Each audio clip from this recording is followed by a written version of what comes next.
My top 7 closing lines to close any wholesaling real estate deal. It's Rick in here with Flip with Rick. I'm going to share with you my 20 years of knowledge of the best closing lines to get all your wholesaling deals closed. But before we get into it, do me a favor, smash that like button, hit that subscribe button to continue to receive the absolute best information on wholesaling to date from me and Zach. So before I share my 7 closing lines that has made me millions of dollars, it is imperative that you condition your sellers for a yes, no outcome prior to presenting any type of closing. If you don't know how to do it, go over to freewholesaling.com. We teach this entire technique. And basically, before you get into it, meaning you get into any type of negotiation or any type of price with your sellers, you want to make an upfront agreement. And your agreement should say, Mr. Seller, I'm going to spend the next hour with you. We're going to go over the property. We're going to discuss price. We're going to discuss how soon you want to close. And at the end of that conversation, you'll have a decision to make. And hopefully, you're going to decide, hey,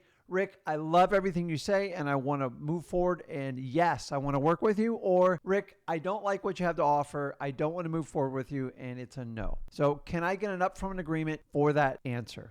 This is the key ingredient. If you guys do not have an upfront agreement with your sellers, they can find the easiest way to get out of any of your closings. Do the upfront agreement. It will more than double your closing ratio. And let's get into the top 7. So number 7 is the classic redirect. And this happens all the time when we're dealing with sellers. This is when they start redirecting their efforts on what they financially, personally need, and they start disregarding the house.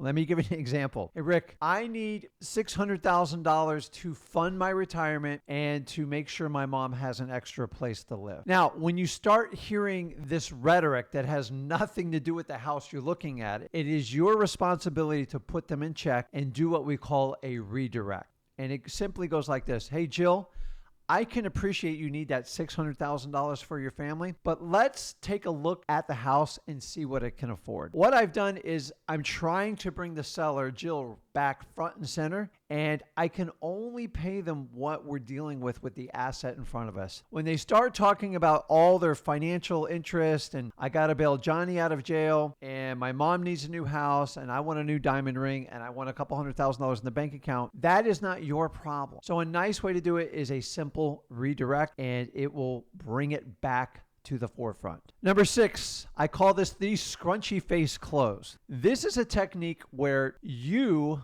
the buyer, are going to take the stress off the seller. Traditionally, in all real estate transactions, when it comes to negotiations, there's this thing called stress. It exists in every transaction. Some people are just better at hiding it, and some people wear it way out on their sleeves. All your sellers wear their stress on their facial emotions. You can see it, like their face is down, they get upset. Believe it or not, over hundreds of thousands of people I've dealt with over my entire career, your sellers actually feel bad for you when you get to the negotiations because they can feel the tension and you can cut it with a knife. The worst is when the tension is on them. So the scrunchy face technique is basically a technique where you take the tension, the stress of the actual negotiations, and you're going to put it all on yourself. You're actually going to take it away from your seller and you're going to wear it right here on your heart, your sleeve, and everything, and mostly your face. Get that scrunchy face. And I'm going to show you how this technique goes. This technique has a twofold approach. Number 1, you change the dynamics of a negotiations and you take on all the stress, makes your seller feel better. And number 2, if it goes really bad, I'm going to show you how you can work this technique. Meaning maybe your offer gets rejected. It gives you an out to come back around and circle the wagon. So let's get into it. Scrunchy face close. So Jill, you know what? I know you don't have a price for it. We've discussed this before. You can't come up with a price, but I don't know. I'm looking at the house. It's vacant. I mean, it needs a lot of work. I mean, honestly, I don't even know if I can take on this project. I mean, what if I just, like offered you $50,000? Is this something you're interested in, or is you just want to like walk away from that? And shut up, quiet. What you've done is you've actually taken all the stress, and then this is going to pull out that true motivation. Now, 1 or 2 things are going to happen. Number 1 is they're going to feel bad the way you're offering it, and they're going to try to give you a solution. Well, Rick, don't feel bad. I mean, I can't quite take that price, but like I talked over my husband. The least amount we could do is like $70,000.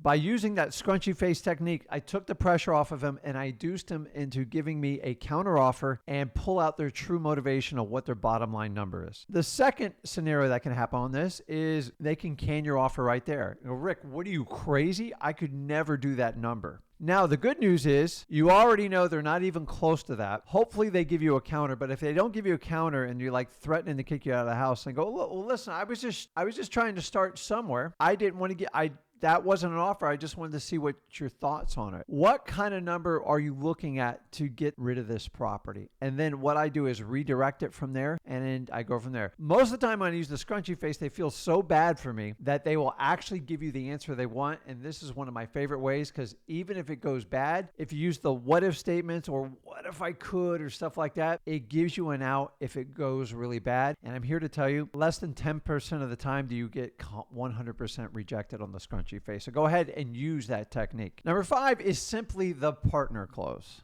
You are there at the negotiations with the seller and your partner's not there. Anything you want to say to your seller that's a little bit uncomfortable, you can basically phrase it as, I talked it over with my partner and he says he's not sure we can take any more houses, but if you could take an offer for $110,000, I can probably convince him to move forward. Is that something you're open to? So the idea is anything you're really uncomfortable saying, you can kind of put it on your partner's shoulder, and that'll give you the confidence to tell them what your parameters are for buying without actually blaming yourself, and it gives you an out. It also gives you a chance to kind of mediate the situation. If they don't like what your partner had to say, and then you could, if you want, you could actually disagree with your partner and move forward. Guys, this is like a classic line and it works well. And if you're uncomfortable giving parameters of your offers and you want to put it in like a third party phrasing, using your partner is dynamite. Listen, well, Rick, what if I don't have a partner? That's fine. Just, it could be your spouse, it could be your uncle, it could be your sister, it could be your mother. It doesn't matter, guys. Using the partner close works wonderful. Coming in at number 4, we call it the perfect world close. I'm going to use this technique for someone who's all over the board and I can't get definitive answers and they're almost impossible to trial close. What this technique does is puts everything back on the seller to give you a response of what is missing from your offer, what they don't like, what's not going on. There are people that operate under this. Now, this is not my favorite type of close, but when I'm getting nowhere, I will go to it. It's called the perfect world close, and it's really, really simple. You don't even have to write this one down. It goes like this. Hey, Mr. Seller, in the perfect world, under what terms would you get rid of that house to myself? And just shut up. And then they're going to go and rattle it off for you. And what you want to do is either write it down or take a mental note of it. They're going to be parameters, and then you're going to have to try to poke holes in them and look at them to overcome them. And then you really want to overcome usually the top 2. Very rarely do they give me 5 huge obstacles. It's always going to be price and usually something within the terms. And then that's where you can justify your offer based on the condition of the house and the terms that you're paying cash and so forth. The perfect world is just you're basically fishing for like, hey, what can we do to move forward with this transaction? And it's like, what's going on in your head? Now, understanding perfect world, they usually throw you some scary, scary numbers, and you got to be prepared to easily overcome them. Guys, you can do it. You're confident in your numbers. You know where they need to stand. In a perfect world, they want to sell you the house $1 million and it's only worth $100,000. That's where you got to kind of redirect them back what the house can afford and what the house is really worth. Use this technique on people that you are getting nowhere with, and this will usually elicit a response.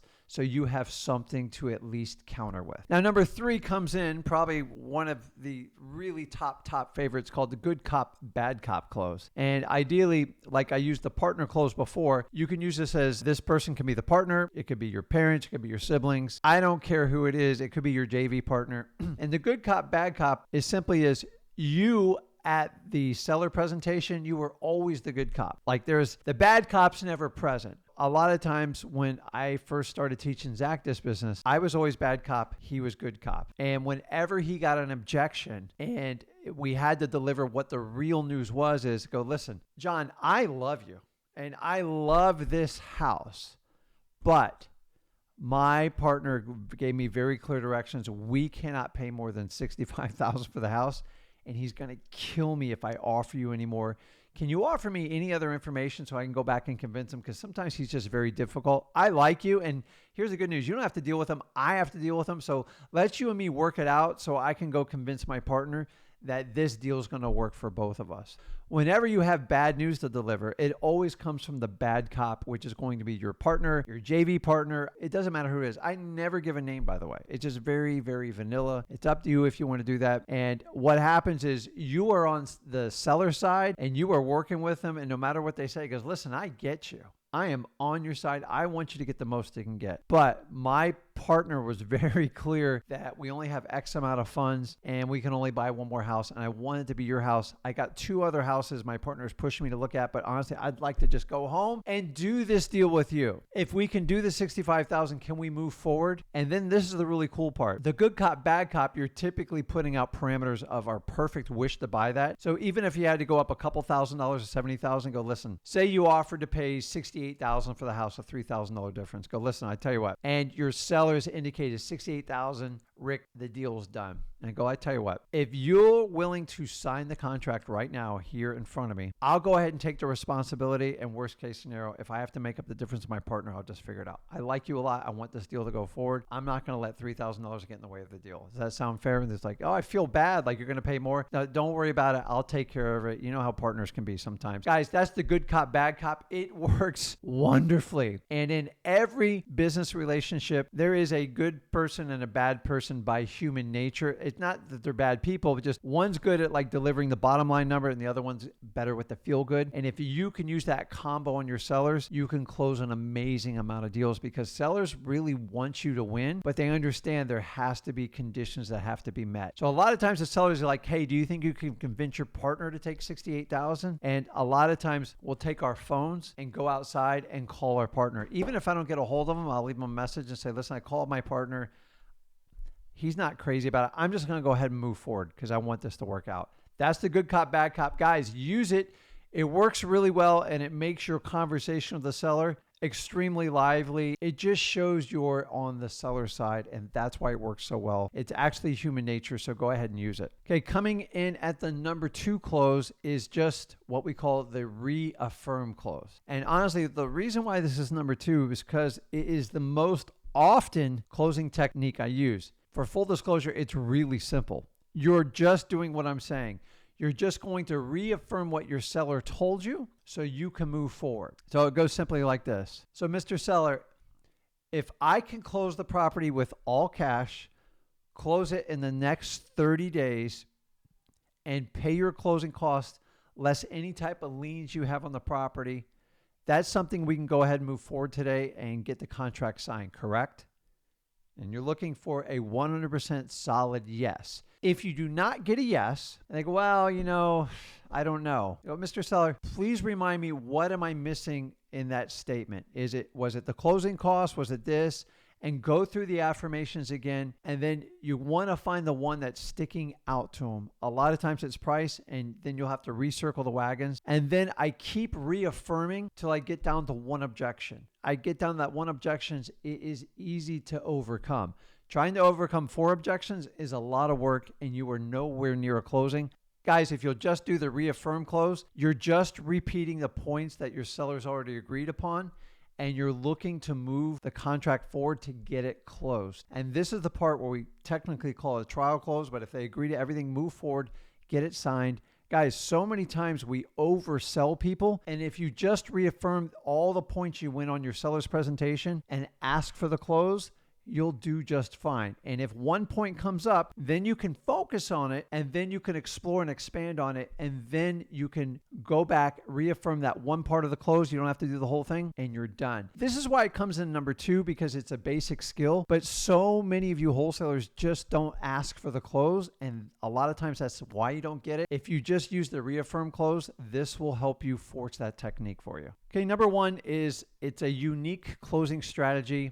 I've actually used it of late on much bigger deals I'm working on, and I see tons and tons of opportunity to use it in the single family house market. Really, once you get in the top three, they're all interchangeable. The last one I'm offering here is the perfect offer. And this is when you've tried every other technique and you just can't get an answer from your seller. We've all learned in sales, we want to ask tons of questions that condition a yes answer. Once you can get someone to say yes a multiple amount of times, your odds increase greatly for them to accept an offer. So if all other techniques have failed, you've tried techniques 7 through 2, go to this one because you have nothing to lose at this point. It's called the perfect close. And it goes just like this. Listen, seller, if I gave you the perfect offer for your home, would you take it? They go, yeah, sure I would. Well, we've given you an offer here. What's missing from it? And just shut up. And what's going to happen is they will tell you you're missing on price, you're missing on terms, you're missing on this. Now, guys, keep in mind, this is a Hail Mary shot, but it works. Once they fill you in on what's missing on your offer, now you can redirect and go back to traditional closing methods I've taught to you before this technique, and you can use them. All these techniques I'm teaching you are basically trial closes. So on the perfect offer close, it just basically says, Mr. Seller, if I gave you the perfect offer, would you move forward? And they always go like this, well, yes. They go, well, what's my offer missing? And just shut up. It confuses them. And what you're trying to do is get in their subconscious and pull out what their real objection is. That's the goal of the perfect offer closing technique. And keep in mind, once you get that objection, it's up to you to go back and do a trial close and use techniques 1 through 7, depending on how your seller's responding to the information. Guys, the whole purpose of any type of offer is to elicit response to get more information to close the deal. And so many times we overlook a lot of your customers already have all the information and use technique number 2, the REAFFIRM technique, and just close them. Use one of my 7 techniques. I have actually never shared all these out in public. I always have these kind of in my hip pocket ready to go. It's so important because closing techniques are nothing more than the skill of soliciting information from your sellers to get that missing information, to be able to overcome their objections and get the contract signed. Guys, tell me what you think. Are you using any of these 7 closing lines that I use in my business to take down any wholesaling deal in real estate? Let me know in the comments. Guys, smash that like button, hit that subscribe button if you want to continue to receive unbelievable wholesaling information just like this from myself and Zach, and I'll see you in the next video. Thanks, guys.